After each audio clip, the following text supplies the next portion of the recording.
Bienvenido, bienvenida a Scale Up School, el lugar donde te enseñamos a pasar de una idea o una startup a una scale up, y lo hacemos de la mano de gente que ya lo ha hecho antes y que nos va a contar su historia emprendedora. Como siempre, este programa, este contenido, se puede realizar gracias al apoyo de Alumne, la empresa que nos patrocina. Alumne, a través de su plataforma Alumne LMS, ofrece la posibilidad de digitalizar cualquier acción formativa de manera sencilla, en unos pocos clics y de forma muy económica. Si, como cualquier empresa, tienes que formar a tus empleados, a tus colaboradores, a tus clientes, a cualquier tipo de entidad con la que te relaciones, cuenta con nuestra plataforma. En el capítulo de hoy os traemos un invitado muy especial. Dani nos va a contar cómo ha sido para él emprender durante los últimos 10 años dentro del sector de la comunicación y dentro del sector audiovisual. Nos contará las partes positivas, las partes no tan positivas y todo su viaje como emprendedor. Espero que lo disfrutéis. Bienvenidos, bienvenidas a un capítulo nuevo de nuestro podcast de Scale Up School. Hoy tenemos un invitado muy especial, un amigo, Dani Collado. Dani, bienvenido. ¿Qué tal, Guillermo? Muchas gracias. Vamos a compartir un poquito de experiencias emprendedoras, un poquito de, pues de lo que es emprender, ¿verdad? El duro camino del emprendedor, ¿no? La vida real, que a mí me gusta mucho contarlo y que a veces no se cuenta, ¿no? Parece que solamente contamos la parte divertida, pero oye, que hay cosas buenas, cosas no tan buenas y cosas malísimas. Es una montaña rusa, eso está claro. Es una montaña rusa. Bueno, Dani, cuéntanos, ¿quién es Dani Collado?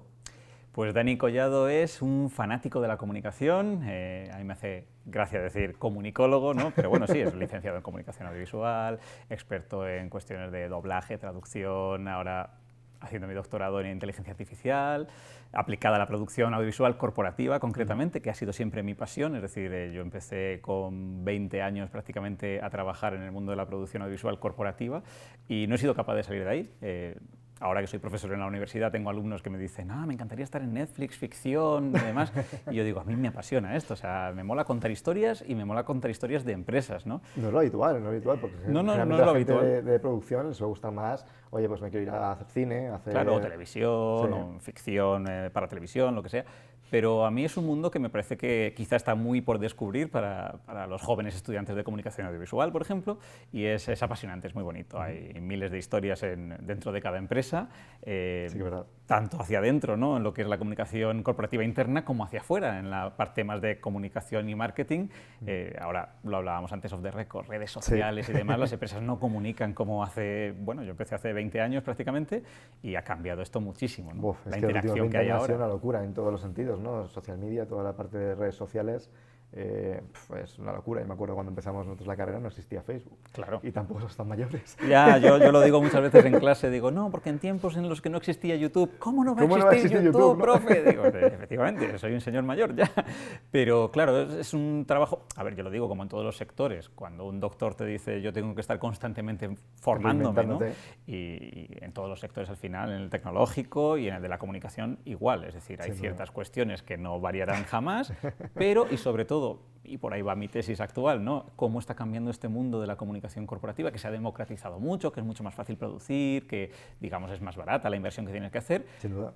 Pero ahora, sobre todo con la inteligencia artificial y bueno, nuevos softwares que están surgiendo, pues esto va a una velocidad de que los cambios se producen constantemente y también tienes que cambiar el modo en que comunicas. Totalmente. Pues para conectar con esas audiencias que también, como audiencias, somos cada vez más críticos, pedimos más, pedimos... Y estamos mucho, yo creo, en el fast food comunicativo, ¿no? Es como cuando te pones a comer patatas fritas de McDonald's, que no puedes parar.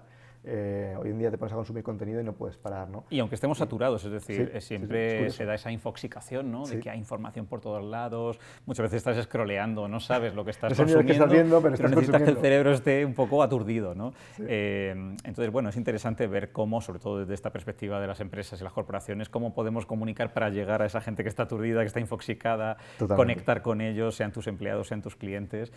A mí me gusta mucho.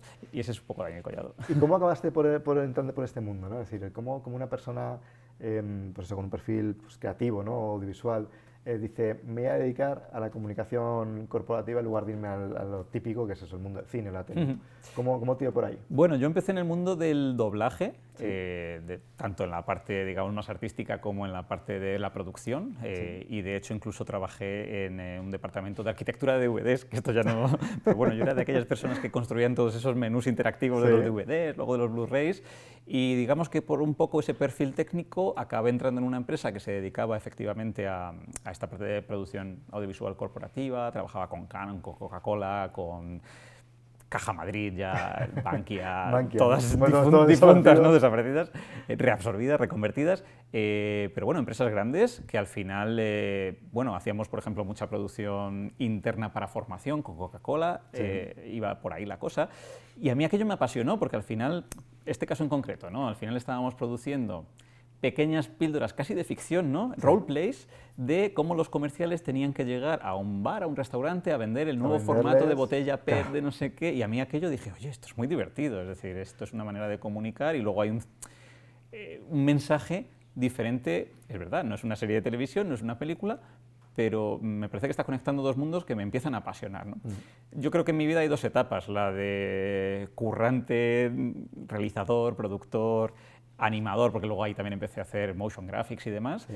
Luego en 2012 me voy a Filipinas, donde estuve 2 años y pico, y descubrí mundo startup, emprendimiento, es verdad, empresa dedicada a lo mismo, producción audiovisual corporativa, pero claro, en un mundo donde hay empresas grandísimas que no tenían de nada, que invertían muchísimo, y la startup a la que entré a formar parte, pues claro, tenía una inversión de $1 millón en aquel momento para montar algo muy potente, y yo trabajé codo con codo. Bueno, yo fui un poco, iba para 2 meses, acabé 2 años, acabé siendo el director de I+D y también llevaba la parte de marketing.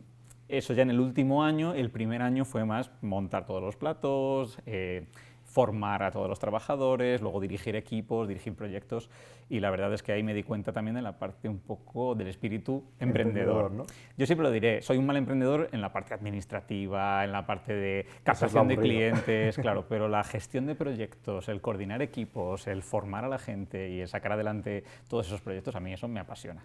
Y poder hacerlo desde tu perspectiva, como tú quieres, en lugar de estar sujeto pues, a unas condiciones, a una fórmula, ¿no? Corporativa. A mí aquello son un poco las dos etapas de mi vida, ¿no?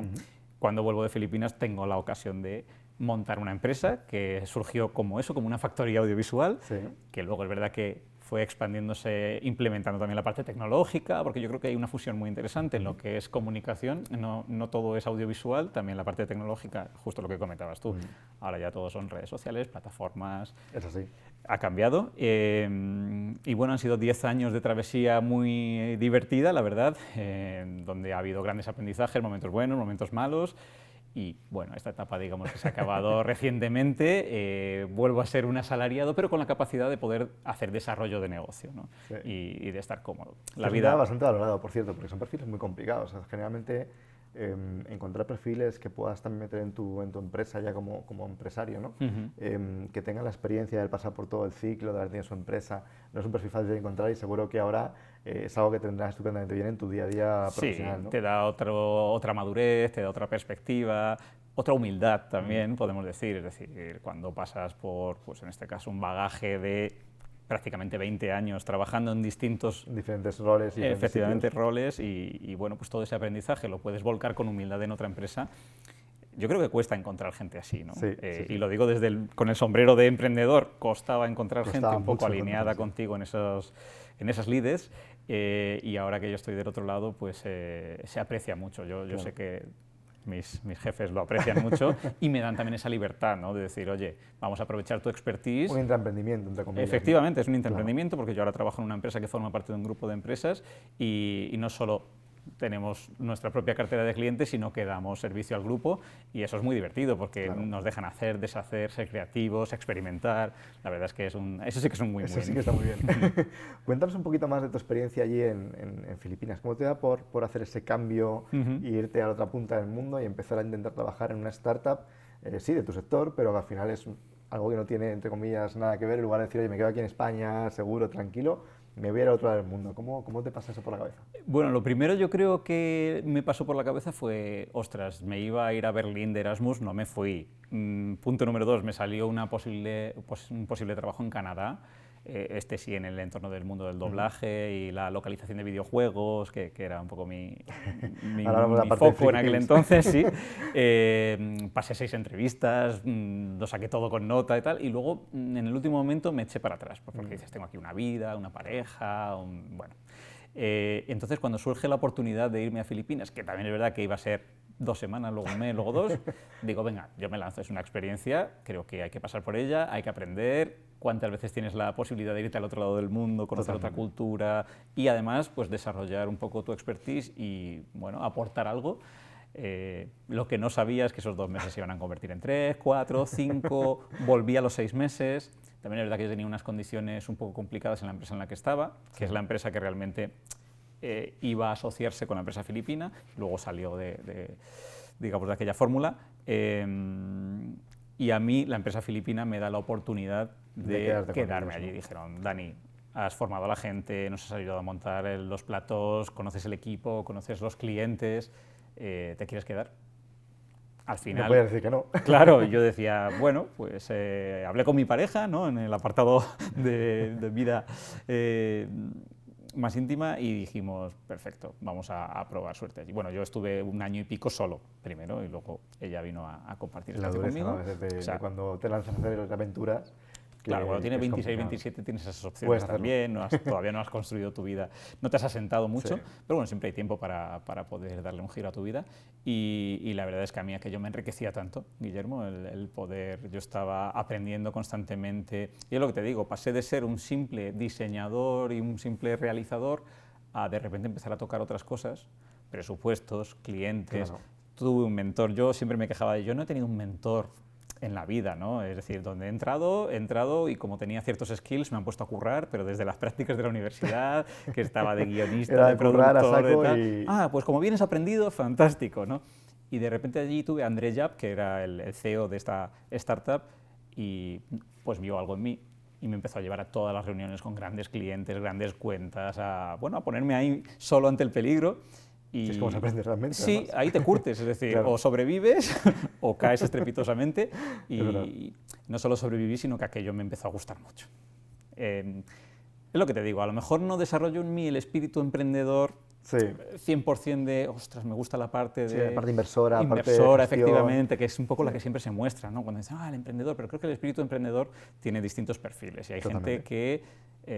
por eso es muy importante con quién te asocias, qué matrimonio montas ahí, ¿no? Es decir, me parecen fantásticas las empresas que tienen esos distintos perfiles y son 3 o 4 locos, locas que se unen, confluyen y que son capaces de crear algo increíble, ¿no? Efectivamente, uno lleva los números, otro lleva la parte comercial, que también es muy difícil, otro lleva la parte creativa y si se comunican, triangulan perfectamente, eso es éxito, ¿no? ¿Qué es lo que a mí me pasó? Es decir, yo los socios que he tenido estos últimos 10 años, pues uno ha sido mucho más enfocado a los números, otro a las ventas y yo llevaba un poco la parte de operaciones, creatividad y demás, y creo que se puede ser emprendedor sin tener que manejar todos los sombreros. Totalmente, además me pasa algo parecido, ¿no? Yo soy persona técnica, que además por vocación me encanta. Yo soy de los que programaba con 12 años ahí en casa. Bueno. Y claro, cuando descubrí luego lo que es emprender, lo primero que me chocó es que realmente lo más importante de una empresa no es lo que haces como producto, es muy importante, pero no es lo más importante, sino es cómo lo cuentas, cosa que no domino nada bien, y también cómo lo vendes. Y eso sí que yo descubrí que era algo que me apasionaba sin saberlo, y con el día a día, y básicamente mi trabajo es vender. Yo me paso todo el día vendiendo cosas, vendiendo pues, lo que hacemos, nuestra tecnología, nuestro producto, y ahora mismo yo diría que soy más comercial que técnico, ¿no? Aunque me sigue encantando la tecnología, pero es algo que descubres con el día a día y te das cuenta de lo importante que es algo que a lo mejor cuando tú estás en la carrera o estás pensando en emprender, pues siempre pensamos, bueno, lo importante es la tecnología, la super IA que haga no sé qué. El producto, ¿no? El producto lo es todo. Realmente da exactamente igual, ¿no? Realmente lo importante es cómo seas capaz de venderlo y cómo seas capaz de contarle a alguien lo que tienes y cómo le has solucionado un problema. La narrativa, ¿no?, que hay detrás, es decir, totalmente. Oímos mucho esto del storytelling, pero es verdad que hay Totalmente real, vamos. productos muy sencillos o que no tienen más vuelta de hoja y se venden muy bien porque construyes en torno a ellos una narrativa muy potente. Incluso sean peores productos y sean productos de menor calidad incluso que otros, pero te quedan en la narrativa y ganan. Bueno, esto el históricamente tema, ¿no? se ha visto, ¿no? Y yo muchas veces le digo a mis alumnos cuando hablábamos de tontunas como ¿por qué el VHS triunfó y el beta no? Bueno, lo primero me dicen, ¿qué es eso, no? ¿Qué es el beta? Pero bueno, cuando... vamos a irnos a DVD y ¿cómo era el otro que había? El Toshiba, HD también. El HD DVD, ¿no? claro, efectivamente, ese es el otro caso, que es muy similar, es decir, tecnología mucho mejor. Por ejemplo, en el caso de Blu-ray versus el HD DVD, ¿qué pasó? Que Sony entra... cierra un acuerdo con Blu-ray, que era una tecnología un poquito peor que la del HD-DVD, y la otra tecnología quedó obsoleta, desaparece. Con beta y VHS pasó algo. Es decir, a veces productos inferiores, por cuestiones, o ya digo, por la narrativa que montamos en torno a ellos, o por el uso que se les da, porque de repente encajan como una pieza de puzzle en una estructura mayor, y funcionan. Entonces, claro, al final, por eso yo decía lo de los distintos sombreros. Cuando emprendes puedes tener el mejor producto, pero si no sabes venderlo... Y luego a la hora de vender también hay distintos perfiles, ¿no? Yo, por ejemplo, me lo decían mis jefes de antaño, ¿no? Dice, tú comercial no, pero eres un problem solver. Es decir, cuando te llega un cliente con un problema, siempre te sientas, razonas, piensas, y eres capaz de darle una solución. Conectas, eso es, y le das la solución. Y a través de eso vendes. Y además a mí es un perfil que personalmente yo me siento... feliz de ser así, porque creo que también te permite mantener en el tiempo a esos clientes. Es decir, son clientes que saben que pueden recurrir a ti o a tu empresa porque les vas a orientar o vas a encontrar una solución. No siempre. No siempre se puede. Pero bueno, pero se intenta por lo menos. Pones ¿no? empeño en ello. Sí, totalmente. Eso es. Muy interesante. Y la verdad es que yo creo, ya te digo, que el tema de los perfiles y el tema de cómo vas evolucionando y vas dando paseos por tu vida en diferentes etapas, ¿no? Y cómo lo que piensas en un momento luego cambia y te vas dando cuenta de los diferentes papeles, creo que para cualquier emprendedor es algo súper importante y que la gente que triunfa como emprendedor o como emprendedora suele ser gente que entiende esto, ¿no? Y la gente no lo entiende, suele fracasar estrepitosamente por esa falta de adaptabilidad, ¿no? O de poderse adaptar. Muchísimos emprendedores que conozco son estupendos técnicos, son gente increíblemente inteligente, pero no son capaces de transmitirlo. Y lo que no cuentas no existe. Efectivamente, ese ha sido siempre mi lema en los últimos años. Totalmente. Si no lo comunicas, no existe. Y ya te digo, puedes tener el mejor producto del mundo, que si no... No es solo comunicarlo, es encontrar el modo en que conecte con una audiencia y con una necesidad. El canal, la fórmula del momento, porque además eso va cambiando un montón. Hacer que algo, bueno, esto lo hacía Steve Jobs muy bien, que siempre se le pone como paradigma del comunicador emprendedor, pero lo hacía muy bien. Él vendía una necesidad, te generaba una necesidad. Yo no creo que sea tanto a veces generar una necesidad, también porque yo he estado más en el sector servicios que en la parte de producto, sino conectar, oye, tú tienes una necesidad y existe esta solución. Que te puede dar una solución a lo que tú quieres. Eres como una especie de puente que conecta, pues eso, lo que alguien necesita con lo que ya existe y puede resolverle, o con un proceso, ¿no?, que le puede resolver ese problema. Entonces yo creo que esa es una manera de vender sin intentar vender, simplemente resolviendo problemas que funcionan. Y ahí es donde viene un poco también toda la conexión con lo que comentabas antes del tema de la comunicación corporativa, ¿no? Porque vuelves de Filipinas y decides montar OCAM, tu agencia, ¿no? La agencia que al final ahora nos cuentas un poquito más lo que hacíais, ¿no? Pero donde trabajabais justamente en esta parte y justo con este espíritu que comentábamos, ¿no? De contar o de poder ayudar a otras empresas, a otras compañías a contar lo que hacen en diferentes ámbitos, ¿no? Cuéntanos un poquito más qué era todo esto de OCAM. Sí, además a mí me ocurría que venía de Filipinas, donde al final van al ritmo norteamericano, por decirlo de alguna manera, tanto tecnológicamente como a la hora de comunicar, es decir, tienen una filosofía muy norteamericana, consumen productos. Filipinas, pese a su estructura social, siendo geográficamente un país asiático, es un país ciertamente bizarro, ¿no? Pero ellos son anglófonos también, es decir, hablan tagalo, hablan hasta 700 dialectos distintos, pero al final casi todo lo consumen en inglés. Entonces, bueno, toda la comunicación corporativa que hacíamos allí iba muy alineada con lo que se iba haciendo en Estados Unidos. Quizá un año por detrás, pero cuando vuelvo a España me doy cuenta que vamos entre 7 y Aquí, 10 bueno, años, sí, eso te iba a decir. literalmente. Con lo cual, pues vienes evangelizando un tipo de comunicación, un tipo de producto, un tipo de servicio que al principio nos costaba un poquito conectar con pues, grandes clientes que tuvimos en 2015, Pascual, Grupo Pascual, Calidad Pascual.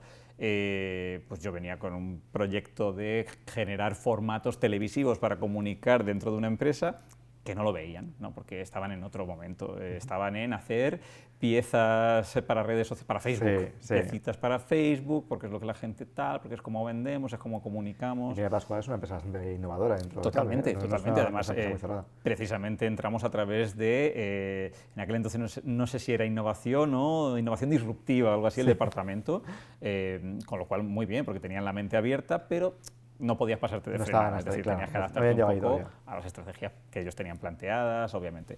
Entonces, bueno, yo vengo un poco con esa intención de construir una agencia, al principio pequeñita, que pueda generar ese tipo de formatos, que no esté sujeta, ¿no?, a lo mejor a esas tendencias del momento, porque he visto lo que se estaba haciendo fuera, que va un poquito por delante. Pero claro, te cuesta evangelizar porque al final el país va un poquito por detrás y hasta que llegas a ese punto, pues quizá nos llevó 1 año o 2 empezar a encontrar el camino, ¿no?, con las empresas. Donde yo veía, ya te digo, que en Filipinas había mucha necesidad y también había mucho dinero, en España había quizá menos necesidad, porque las empresas tenían cubiertas casi todas sus necesidades, de una forma u otra, de otra manera, y tenían proveedores a cascoporro y muy poquito dinero en comparación, ¿no? Con lo cual cuesta mucho más, es un mercado mucho más competitivo. Este mercado es un mercado complicado, porque al final no somos un mercado grande, aunque somos 40 millones de personas, no somos un mercado muy grande.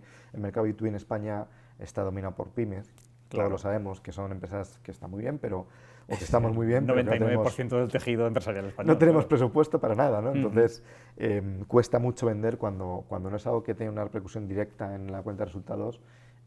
Nos cuesta, y me incluyo un poco en el saco, a todos los empresarios nos cuesta decir que sí, ¿no? Y es una pena porque nos perdemos muchas oportunidades y se complica. Además, yo que he seguido la trayectoria de Ocam, vosotros no os limitasteis luego a la parte de comunicación, sino que también entrasteis en otros ámbitos, haciendo apps, haciendo temas de blockchain. Yo venía emocionado porque otro de los palos que había tocado, bueno, ya donde empecé yo a trabajar aquí en Madrid tenía un departamento en aquel entonces era desarrollo web y Flash. Otra tecnología yo lo conocí y lo trabajé. Claro, que luego desapareció con el HTML5, bueno, todo iba cambiando, lo que hablábamos antes, ¿no?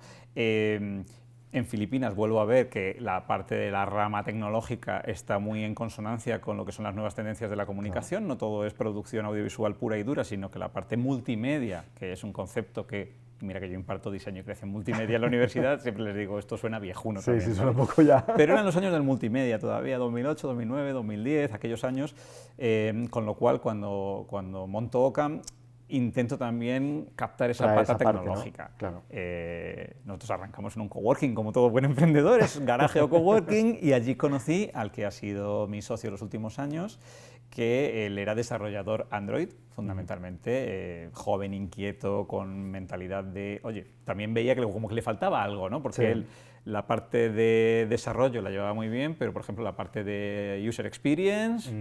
Eso pasa mucho a los desarrolladores, ¿no? La parte de desarrollo guay, la parte de interfaz, la parte de pensar en los humanos. La parte más creativa, digamos. Entonces vimos un match ahí y pudimos empezar a combinar. Y con los años nos empezó a ir relativamente bien y vimos también la opción de implementar la parte de marketing digital, ¿vale? Íbamos tocando palos, íbamos... trabajando, porque bueno, ya salimos del coworking y demás, pero íbamos trabajando con otras empresas amigas que habíamos conocido ahí en distintos proyectos y tuvimos la oportunidad de absorber una pequeña agencia inbound que ya era partner de HubSpot y demás, y fue como la tercera pata, ¿no? La tecnología, la parte de comunicación audiovisual y la parte de inbound, en este caso como especialización de marketing digital. Y bueno, eso fue un poco ese triángulo que yo creo que ha funcionado muy bien durante muchos años en la agencia. Y llegó la pandemia, llegó el kit digital. Madre mía. Y se empezó a complicar la cosa, ¿verdad? La pandemia, tengo que decir que la pandemia a nosotros nos reforzó, en cierto sentido. Es decir, fue la que hizo que yo creo que esa parte de inbound, que era bastante desconocida, surgen clientes que empiezan a documentarse, oye, ¿qué es esto del inbound marketing? funcionaba muy bien el inbound con la parte audiovisual porque generábamos contenido, con lo cual ahí nos tenías mucha retroalimentábamos claro. muy bien. Y eso también nos dio la posibilidad durante la pandemia de, como estábamos todos confinados y teletrabajando, sí, crecer y seguir funcionando. En pleno confinamiento, seguir produciendo, motion graphics, formaciones y tal. Y a partir de ahí, como empezó el boom un poco del inbound y de los contenidos también, porque igual, o sea, llevábamos 4 o 5 años, ya te digo, evangelizando content marketing, pero ahí se empezaron a dar cuenta de que esto realmente era necesario. Nos pasó algo parecido con el tema de formación online, muchos sitios que no creían en la formación online, o pensaban que eso era una cosa, bueno, pues una chapucilla, algo que no valía para nada, entre comillas. Claro, en la pandemia se descubrieron que si no tienes toda esa parte digital, a nosotros nos estás ocurrió muerto, ¿no? con los directos, claro. los videopodcasts, Sí. los podcasts, en aquel entonces, que quizá el videopodcast estaba empezando también a surgir, se dan cuenta de que la gente está consumiendo muchísimo contenido, ¿no? Y hace falta generar contenido. Y ostras, esto que me han dicho, que como empresa, si genero contenido, voy a generar más captar a la audiencia más, y acercarles a lo que hago y demás. Esto es real, ¿no? Y luego es verdad que entramos en este proyecto estatal, que es el kit digital. Bueno, pues el kit digital tiene como todo proyecto, ¿no? Al final, digamos, público, está sujeta a una serie de reglas, y esas reglas hacen que tengas que trabajar a unos ritmos donde pues ya necesitas quizá depender de bancos para tener un flujo, un cash flow que te ayude a soportar, pues en el caso de Kit Digital, digamos que los últimos porcentajes de los proyectos que realizas los cobras a un año vista o un año y pico, ¿no? Sí, que es una auténtica locura, claro. Es una mecánica complicada que ha hecho que poco a poco hayamos tenido que cerrar el grifo en Ocam y cerrar las puertas porque digamos que íbamos tomando cierto tamaño ya. Y bueno, pues hemos medido mal. Y en este caso yo creo que eso también es un mensaje importante, ¿no? Para todo emprendedor. El otro día leía unos mensajes que me mandaba una amiga que es autónoma, también decía, es que emprender es súper difícil, nunca nos cuentan, ¿no? Todos los impuestos que tienes que pagar, los seguros sociales, los no sé cuánto, tal. Y yo le decía, claro, es la parte que no te quieren contar, solo estamos acostumbrados a ver historias de éxito, y aunque ha habido por ahí formatos como las Fuck Up Nights que te contaban estrellamientos, ¿no? Empresas estrellándose de forma estrepitosa, no estamos habituados. Yo creo que es importante también normalizar que una empresa es difícil de gestionar. Contigo es la segunda persona que traemos que nos cuenta pues una historia de éxito, ¿no? Estuvisteis con Ocam 10 años, que es una exageración. Sin comerlo ni beberlo, porque no era ni en mis mejores sueños. Y además con una empresa financiada con fondos propios, que es una cosa, pues como nos pasa a nosotros con Alumne, que no es algo, yo lo cuento y me dicen, pero fondos es un propios, riesgo brutal. Sí, sin inversores, intentando lógicamente ser rentables como compañía, y eso es muy complicado, ¿no? Y a mí me parecía muy interesante tu caso, sobre todo porque es muy triste, en cierto modo decirlo, ¿no? Es muy triste que por un programa público, entre comillas, mal organizado. Bueno, han surgido más historias, es decir, también hemos Lógicamente tenido también, ¿no? impago de otros clientes. Del día a día, pero que al estrangulamientos del final, banco, muchas cosas. digamos que por un tema que debería estar mejor montado en muchos sentidos, ¿no? Porque no son un poco críticos, es decir, no tiene mucho sentido que una empresa tarde un año en cobrar un proyecto que ha hecho.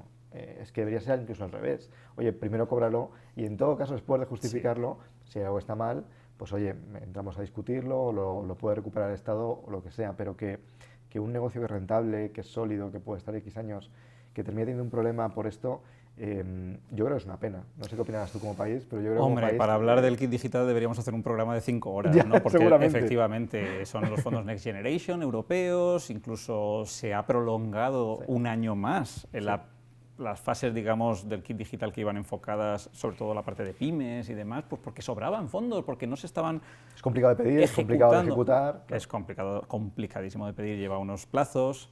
Ejecutar lo que es cada proyecto, desde una página web hasta una plataforma de mayor tamaño, gestión de redes. Bueno, la parte de gestión de redes, por ejemplo, nosotros ni entrábamos porque había, pues era complicado. Es complicado justificar con todo. El cliente te demanda, oye, pero ¿por qué no generas contenidos? Y yo lo que quiero en redes es que me hagas fotos, vídeos, tal. No, es que esto no está contemplado en el kit digital. Claro, no vale. Va de la parte tecnológica o de la parte de consultoría.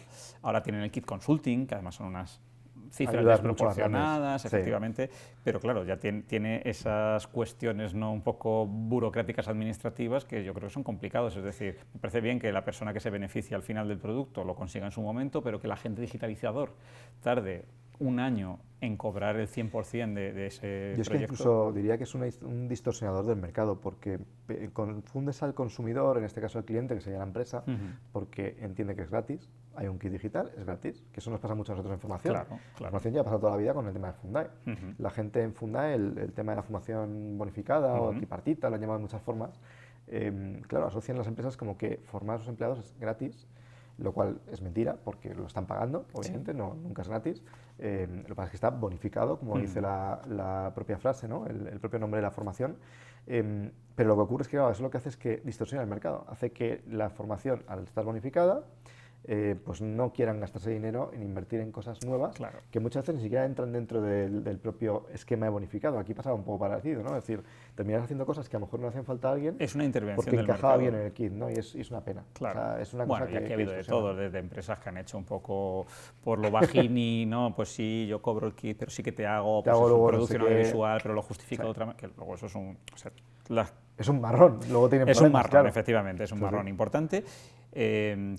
Y luego, o sea, es una intervención del sector que es un problema porque incluso ha habido gente que no han... Primero, para ser agente digitalizador tenías que cumplir Un montón unos de requisitos draconianos. Nosotros decidimos ni presentarnos. Y luego yo he escuchado pues compañeros, compañeras que tenían pues eso, empresas que querían, pero a lo mejor no cumplían los requisitos o no tuvieron en el momento... Nosotros estamos ahí en el limbo de decir, podemos encajar en la parte de gestión, pero sí, pero no, Claro. porque lo dejan muy abierto y luego y se va a decían, dar qué problemas. suerte, no, es que claro, os entra muchísimo trabajo y os paga el Estado. Yo les decía, no Pero te luego hay creas, que pagar, pero hay que que ellos hacerlo y se que sentían cobrar. como una competencia desleal Sí, en ese sentido, sí, sí. ¿no? Porque decían, ostras, es que tú puedes captar, porque claro, vender Gratis. webs gratis o Claro. proyectos de marketing.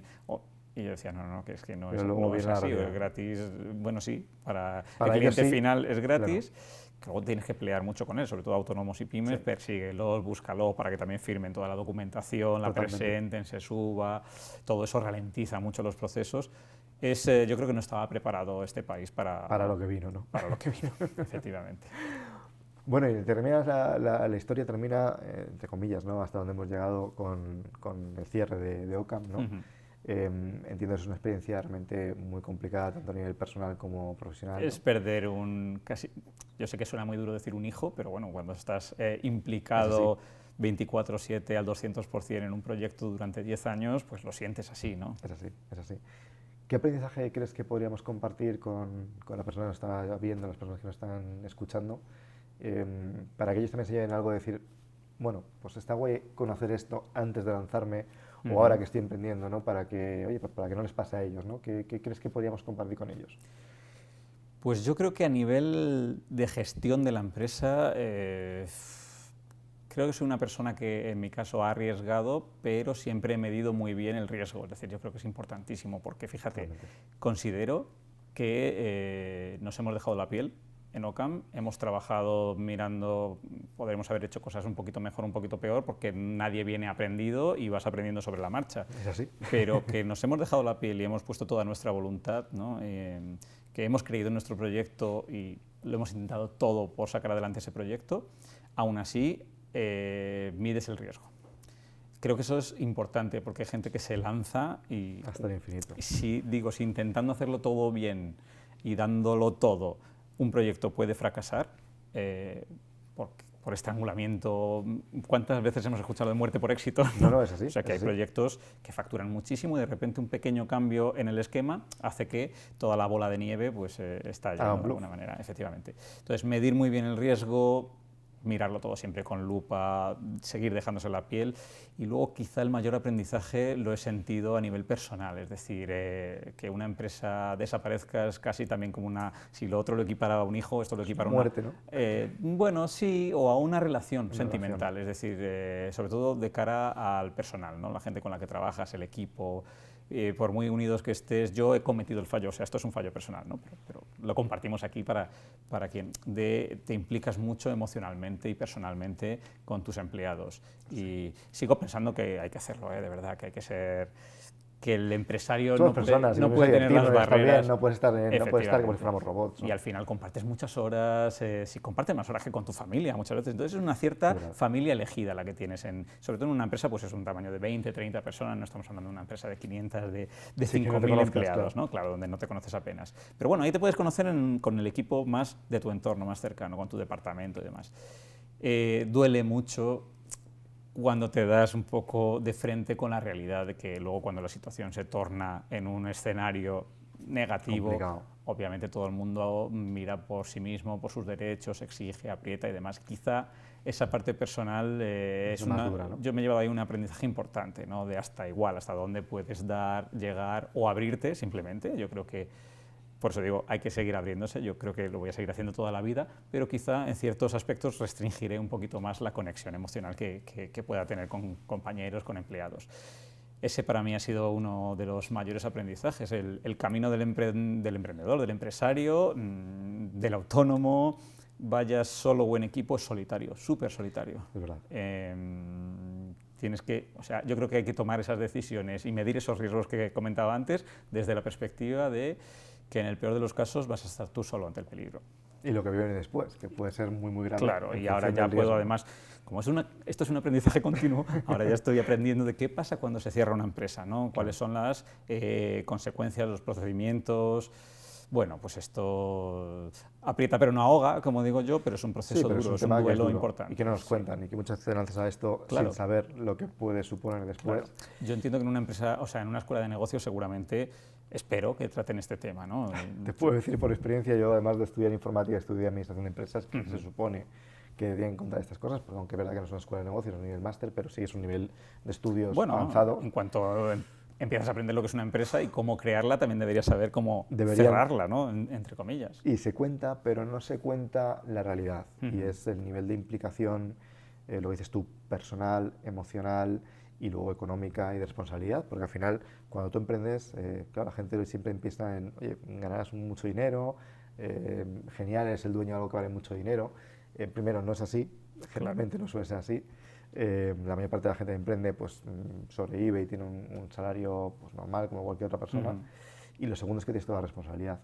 Y como las cosas vayan mal, es cuando te das cuenta de dónde está todo esto. Ese es el riesgo que digo y que hay el que riesgo medir, enorme, ¿no? ¿no? Entonces, a veces yo creo que deberíamos reflexionar como sociedad para intentar compensar un poquito más. Y yo creo que de esa forma también conseguiríamos que hubiera mucho más emprendimiento y hubiera mucha más gente que se lanzara a la piscina. No tanto por inconsciencia, que a veces lo hacemos así. Sí, yo me levanto la mano, o sea, yo me lancé, pues sí, venga, a ver cómo va esto. Sino por puro convencimiento y también incluso por convencimiento social del resto de personas. Es decir, que es importante que haya gente que se tire a la piscina, porque si ninguno nos tiramos a la piscina, ¿qué va a ser de nuestro mundo? Va a haber otra empatía, es decir, va a haber otra empatía, sí, claro. Sí. Yo, por ejemplo, lo que decías tú, mi perfil ahora mismo es de una persona con una cierta madurez que cuando se dirige a su responsable, pues lo hago con conocimiento de causa de lo que implica, pues yo qué sé, desde comprar un equipo hasta contratar a alguien, hasta meterme en ciertos proyectos, ¿no? Entonces eso muchas veces cuando una persona no es emprendedora y tú no puedes exigir que tengan ese conocimiento tus empleados, pero sí que, bueno, comunicarlo más, darlo a entender, que entiendan un poquito ahí tenemos un reto, ¿no? La dureza, ¿no? de ser emprendedor. También para eso estamos aquí, ¿no? Para comunicarle, para que, oye, pues la gente que quiera escucharnos pues lo vea, lo entienda, vea también esa otra cara de la moneda y no más nada. Y se animen, claro, se animen, pero con conocimiento de causa. Totalmente. Bueno, Dani, pues para cerrar un poco ya esta charla que ha estado súper divertida, yo creo que hemos aprendido un montón de cosas. ¿Cuál crees que es el futuro dentro de tu ámbito? Comentabas que estás haciendo un doctorado de inteligencia artificial aplicada al mundo de la comunicación corporativa, ¿no? ¿Hacia dónde crees que va el mundo en comunicación corporativa? ¿Y hasta qué punto crees que la IA nos va a convertir a todos un poco en menos personas y es importante volver a meter humanos, ¿no? en las cosas? Es importantérrimo, Guillermo. Yo creo que yo tengo una filosofía bastante crítica al respecto. Es decir, por un lado yo estoy haciendo un estudio de los nuevos procedimientos, procesos, metodologías y la incorporación de nuevas tecnologías, como es el caso de la IA generativa en concreto, dentro de lo que son los procesos de producción audiovisual.